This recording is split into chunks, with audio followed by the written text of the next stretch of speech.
میرے بیٹے مقروض ہیں، ان کے دعا کریں، پہلے دینے کی نیت کرو کہ نیت بھی ہے دینے کی کہ نہیں، نیت ہی نہ ہو تو قرضہ کبھی نہیں اترے گا۔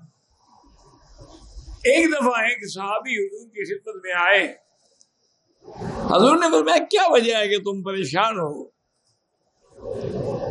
اس نے کہا حضور میرے اوپر قرضہ اتنا ہے جیسے پہاڑ ہو۔ اور ہمیں گھبرانے کی کیا ضرورت ہے؟ تم یہ دعا جو میں بتلا رہا ہوں یہ ہر نماز کے بعد پڑھا کرو، اللہم اکفنی بحلالک عن حرامک واغننی بفضلک عمن سواک،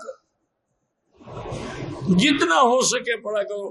چند دنوں کے بعد صحابی کہتے حضور نے فرمایا اگر پہاڑ کے برابر بھی قرضہ اتر جائے گا۔ انہوں نے کہا میں نے پڑھا، چند دنوں میرے قرضے اتر گئے، تم بھی پڑھا کرو۔ Subscribe now and press the bell icon. Never miss an update.